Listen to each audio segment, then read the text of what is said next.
from Sparkworks, and here I am today with Lillian. We want to welcome you to a new episode of our Method Kit series. The tool that we would like to share today is the customer journey. So Lillian, why did you choose this tool? Today as a designer, I'm not only designing products, but most or a lot of times also products or services. And the customer journey is a great tool to map out the user experience during any service.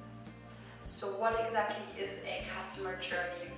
I would say it's a vivid but structured visualization of all the different steps of a customer or any other target audience, target group you want to focus on. Could be employees or suppliers. We just had a project with an HR team which wanted to design or redesign the journey of talent acquisition.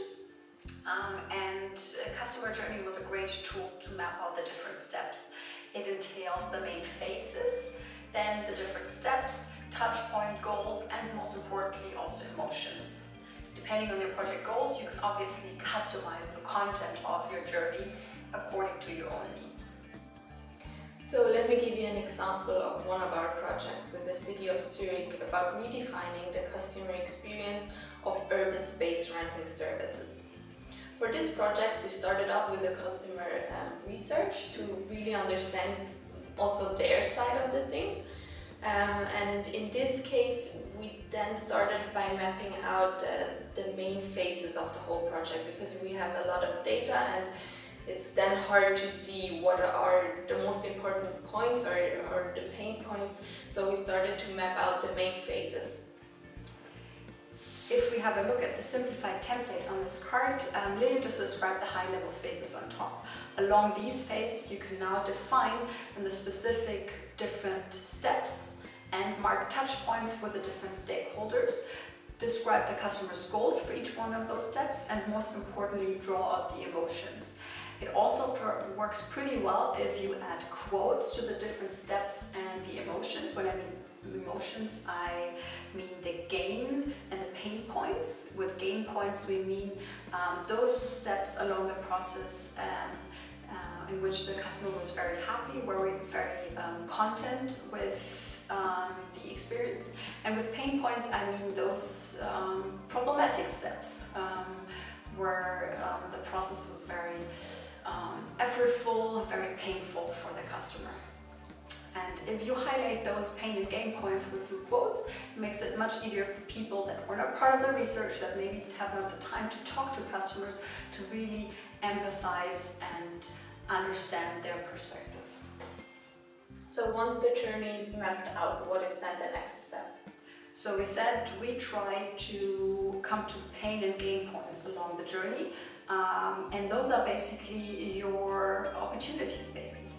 The gain points you would obviously want to keep, and the aspects that make your customer very happy, and the pain points you want to get rid of. The pain points is what you want to improve. So basically for each of those pain points you can draw up what we call brainstorming questions. So how might we improve this pain points? And that will be the next step to then ideating for new concepts. So the customer journey is a tool that helps you find your way through the define phase, which are the blue cards in our method kit.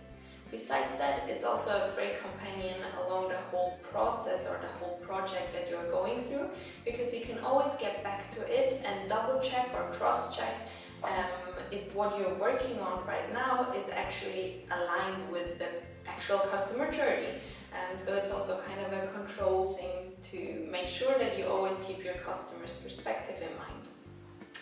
And if you're not working on an existing service or process, but actually designing a completely new one, you might use the customer journey not as a tool to map out the as-is, so the current state, but actually use it to envision the to-be, the future state of the process, the service that you're designing for, which helps you to really map out how you want your solution to look like and the experience like from a customer.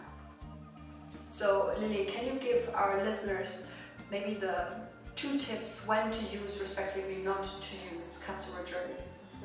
So to start up, when to use it. If you want to design a great holistic experience along all the different touch points, I would definitely recommend to use the customer journey. On the other hand, maybe when it's not the most valuable tool, is when you want to redesign an entire process, because the customer journey gives you rather incremental improvements more than radical new concepts. For that we have different frameworks that you can apply. Cool, so I hope you learned something new in this video. If you need support in applying customer journeys to your own projects or simply want to know more, don't hesitate to contact us. We will be back with another video and another card from our method kit soon. Until then, thank you so much and bye. Bye.